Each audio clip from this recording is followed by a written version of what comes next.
Death is the great equalizer. That's what they teach you in nursing school.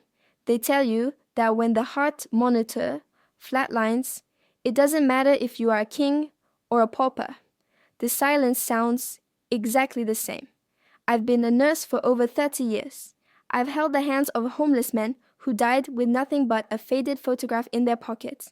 And I've closed the eyes of CEOs who died wearing watches worth more than my house. And I can tell you with absolute certainty that the professors were wrong. Death isn't equal. For the poor, death is often a tragedy of resources, a lack of medicine, a lack of time, a lack of luck. But for the rich, death is a business transaction. It's a moment where the sharks smell blood in the water and start circling the boat. My name is Mary. I work the night shift, the hours when the hospital is quiet enough to hear the secrets whispering in the hallways. I've seen families fight over jewelry on a dying mother's fingers. I've seen sons ask for the PIN code to a bank account before asking for a priest. But nothing prepared me for the final days of Mr. Edward Vance. Edward was a titan. Real estate, shipping, technology. If you lived in this city, you paid him rent, bought his products, or worked in his buildings. He was 82 years old, with a net worth that had too many zeros to count.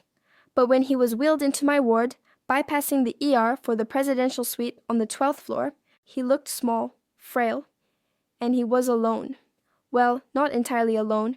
He had an entourage, lawyers, assistants, and her, Cassandra, a woman who was 30 years younger, wearing Louboutin heels that clicked aggressively on the hospital tile, and a diamond engagement ring that looked heavy enough to break her finger. She wasn't holding his hand. She was holding his power of attorney. Everyone in the hospital knew the story. Edward had divorced his wife of 40 years to be with this model-turned-socialite.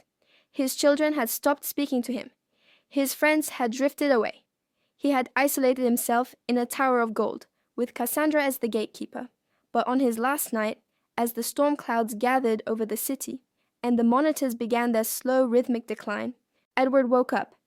He looked at me with eyes that suddenly had the clarity of a man who sees the finish line. "Nurse," he whispered, his voice sounding like dry leaves being crushed. "The envelope under my pillow." I didn't know then that the thin brown envelope he pressed into my hand would weigh more than the entire building. I didn't know it would be the bomb that destroyed a dynasty. But I took it. And what I found inside? Well, that's why you're here. The presidential suite on the 12th floor doesn't look like a hospital. It looks like a 5-star hotel room that just happens to have oxygen ports in the wall. There are mahogany floors, Persian rugs, and a view of the city skyline that costs $5,000 a night. Edward Vance arrived on a Tuesday. He was dying of end-stage heart failure. His heart, the engine that had built an empire, was simply too tired to keep beating. I was assigned to be his primary night nurse. Usually, VIP patients are difficult. They demand special pillows, imported water, and doctors on standby every 5 minutes. But Edward was quiet. He spent most of his time staring out the window, watching the city he practically owned. The problem wasn't the patient, it was the fiancée. Cassandra was beautiful, in a sharp, manufactured way. Everything about her was tight. Her skin, her dresses, her schedule. She treated the hospital staff like furniture. "Nurse," she snapped at me on the first night. She didn't use my name even though it was pinned to my chest. "The humidifier is making a buzzing sound. Fix it. Edward needs his rest." Edward was asleep. The humidifier was silent. "It's silent, Mom," I said politely. "It is buzzing to me," she hissed, not looking up from her phone. She was scrolling through something. I glanced over. It was a website for luxury yachts. She was shopping. Her fiancé was dying, and she was picking out the color of the leather seats for a boat she would buy with his life insurance. I adjusted the perfectly fine machine and checked Edward's vitals. His blood pressure was dropping. "Is he going to make it through the week?" Cassandra asked. Her tone was casual, like asking if it was going to rain on the weekend. "It's hard to say," I replied professionally. "His condition is unstable." She sighed, a sound of pure annoyance. "The lawyers need him lucid on Friday. We have papers to sign. Adjust his meds if you have to. Keep him awake." I cannot adjust medications to suit a legal schedule, ma'am, I said, feeling the heat rise in my neck. I adjust them for his comfort and dignity. She finally looked at me then. Her eyes were green, cold, and predatory. Do you know who I am? I am the future Mrs. Vance. I will own this hospital wing by next month. If I tell you to keep him awake, you inject him with caffeine if you have to. Do we understand each other? I didn't answer. I just checked the IV line. But I saw Edward's eyes flutter open. He was listening. He wasn't asleep. He was pretending. He looked at Cassandra. Then he looked at me. There was no love in his gaze when he looked at her. There was fear and resignation. He looked like a man who had bought a tiger as a pet, thinking he could tame it, only to realize too late that he was just meat. Later that night, when Cassandra left to get dinner at a Michelin-star restaurant down the street, hospital food is poison, she had declared. I went in to check on Edward. He was awake. She's gone, he wheezed. Yes, Mr. Vance. She went to dinner. He let out a long, shaky breath. Good. The quiet. It's expensive, but I can't buy it anymore. Can I get you anything, sir? He looked at me, his eyes watery. Mary, isn't it? Yes, sir. Mary, tell me, do my children visit? The logbook. Check the logbook. I hesitated. I knew the answer. I had checked the visitor logs. No, sir, not yet. He closed his eyes. A single tear leaked out and rolled into the deep wrinkles of his cheek. They won't come. Cassandra made sure of that. She told them I didn't want to see them, and I was too proud to call them myself. He looked so fragile then. All that money, all those buildings, and he was starving for a connection. It's never too late to make a call, I suggested softly. It is, he whispered. The phone. She monitors it. She blocks the numbers. I am a prisoner in my own castle, Mary. That was the moment I realized this wasn't just a medical case. It was a hostage situation. By the third night, Edward's condition had worsened. His breathing was shallow, the death rattle beginning to form in his chest. Cassandra was in a frenzy, but not of grief. She was in a frenzy of administration. She had turned the suite's living area into a war room. Lawyers in dark suits were coming in and out, carrying stacks of documents. He needs to sign the amendment to the trust. I heard her shouting at a lawyer named Mr. Sterling. The current will leave 20% to charity. That's absurd. Edward changed his mind. He wants everything in the marital trust. But he hasn't signed the marriage certificate yet, Cassandra, Mr. Sterling said, sounding tired. Technically, you aren't married. If he dies before the wedding ceremony on Saturday. He won't die, she snapped. I have the priest coming tomorrow morning for a private ceremony right here in the room. He just needs to say, I do, and sign the paper. Then the trust is mine. I was changing the linens in the corner, trying to be invisible. I felt sick. She was planning a deathbed wedding solely to bypass his children and the charities. She wanted every single cent. Edward was drifting in and out of consciousness. Every time he woke up, Cassandra would rush to his side, put on a sweet saccharine voice, and stroke his forehead.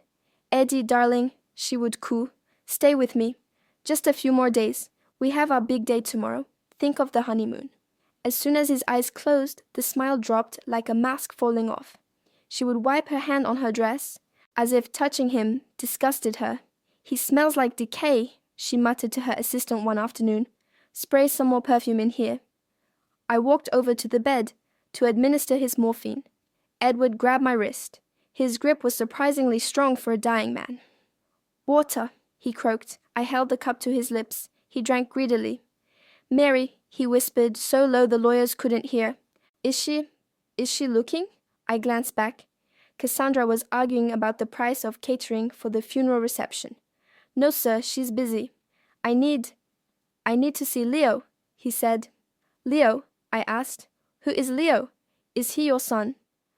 No, Edward said, a faint smile touching his pale lips. He works here. The boy with the mop, the one who hums. I frowned. He meant Leo, one of the orderlies. Leo was a young kid, maybe 22. Quiet, diligent, always smiling. He worked the night shift cleaning floors and transporting patients. He had absolutely no connection to a billionaire like Edward Vance. Why do you want to see Leo? I asked. He listens, Edward said. Please, before I go, sneak him in when she leaves. It was a strange request, but dying men have strange priorities. That night, the atmosphere in the room was heavy. You could feel the Reaper standing in the corner. Cassandra was pacing, furious that Edward was sleeping too much. Wake him up, she demanded at 2:00 a.m. We need to practice his signature. It's too shaky. I will not, I said firmly. He is resting. You are fired, she spat at me. As soon as I own this place, you are gone. That's fine, ma'am, I said calmly. But until then, I am the nurse in charge. Please lower your voice. She stormed out to get coffee, slamming the door. I want to stop here for a second. We often think that money buys freedom. But looking at Edward, I saw a man who had built a prison out of gold bars. He was surrounded by people, yet completely isolated by his own wealth. If you had to choose between dying with millions, but no love, or dying poor, but surrounded by people who adore you, what would you choose? Be honest. Let me know in the comments below. As soon as Cassandra's heels clicked down the hallway towards the elevator, I moved. I went to the nurse's station and found Leo. He was buffing the floor in the corridor, humming a jazz tune. Leo, I said, Mr. Vance wants to see you. Leo looked up, surprised. The rich guy in the suite? Why? Did I spill something? No, I said. He asked for you specifically. Come on. Leo left his buffer and followed me. He looked nervous. His uniform was worn. His shoes were old, but his hands were clean. We entered the suite. Edward was awake, watching the door.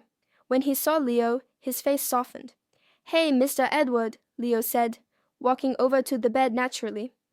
He didn't look at the luxury rug or the expensive art. He looked right at the man. How are you feeling tonight? The storm is pretty bad out there.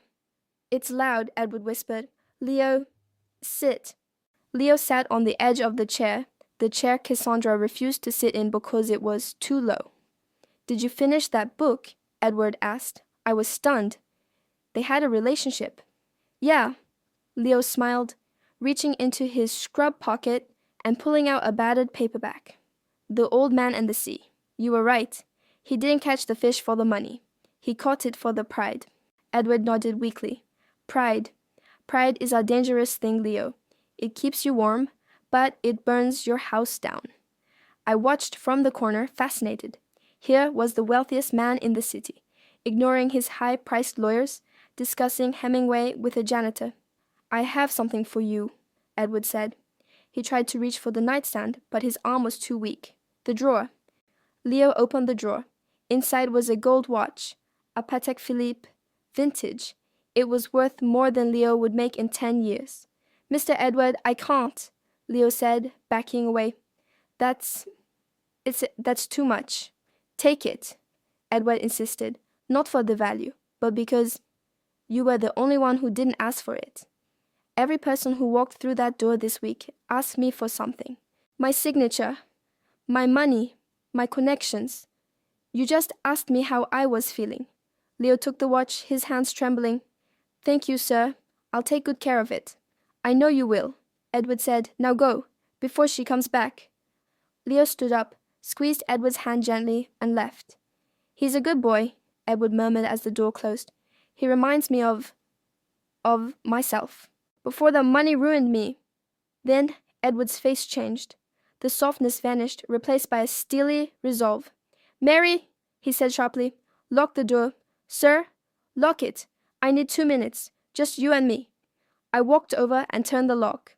Edward reached under his pillow. He pulled out a thick brown envelope. It was taped shut with cheap Scotch tape. It looked messy, unofficial.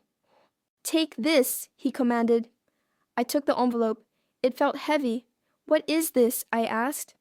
My redemption, he whispered, or my revenge, depending on how you look at it. He gripped my arm, his eyes burning with intensity. Cassandra brings the lawyer tomorrow at 9 a.m. She thinks I'm going to sign the new trust. She thinks she has won. He coughed, a wet rattling sound. Keep this envelope safe.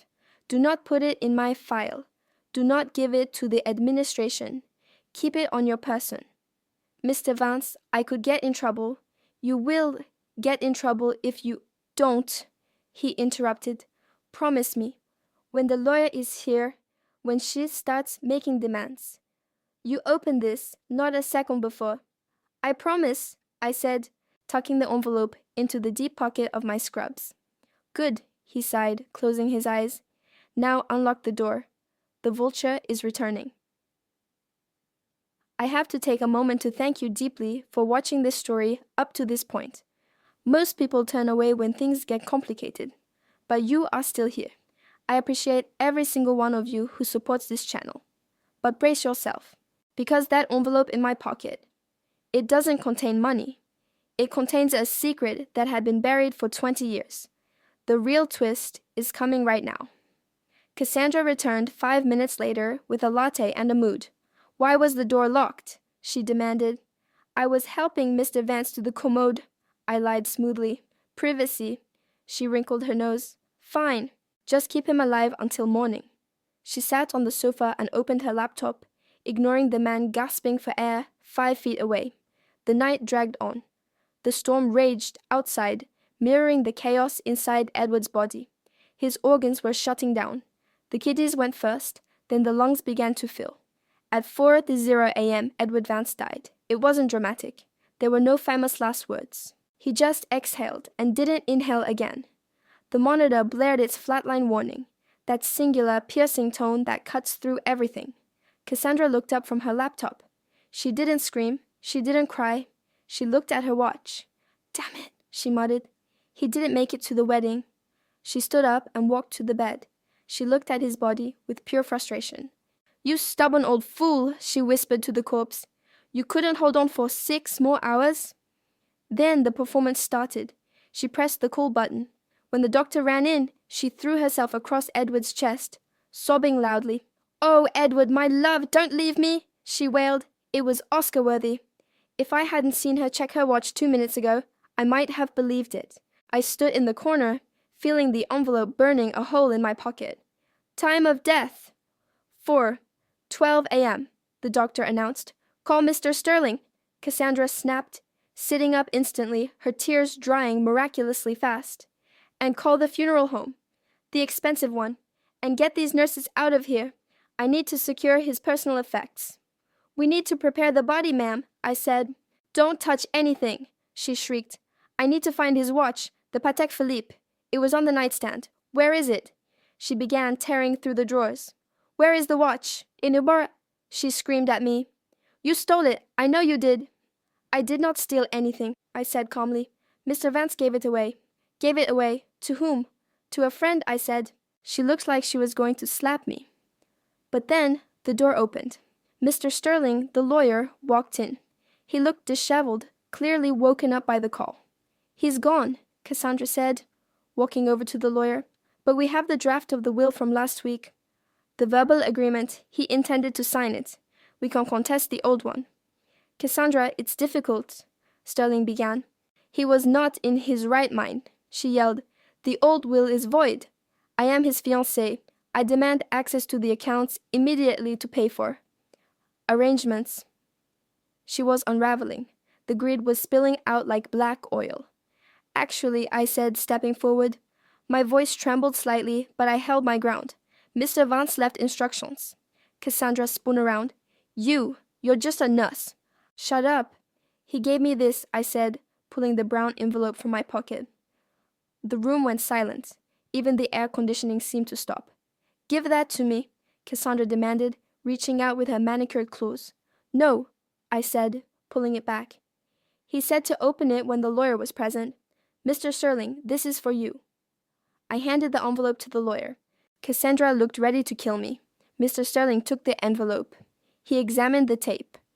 This is Edward's handwriting on the front, he muttered. He tore it open. Inside was a single sheet of yellow legal pad paper, handwritten, and a smaller folded DNA test result. Sterling put on his reading glasses. He read the paper in silence. His eyebrows shot up. He looked at Cassandra, then he looked at me, then he looked at the door where Leo usually entered. What does it say? Cassandra shrieked. Is it the house? Did he leave me the house? Mr. Sterling cleared his throat. This is a holographic will, Sterling said. In this state, a handwritten will, signed and dated, supersedes previous documents if it can be proven to be the deceased's intent. It is dated. Yesterday. Read it! Cassandra yelled. Sterling began to read. To whom it may concern. I, Edward Vance, being of sound mind, despite the vultures circling my bed, hereby revoke all previous wills and trusts. Specifically, I leave nothing to Cassandra Miller, not a penny. She loved my wallet, not me, and she shall have neither. Cassandra gasped. A sound like a balloon popping. That's a lie. He loved me, Sterling continued.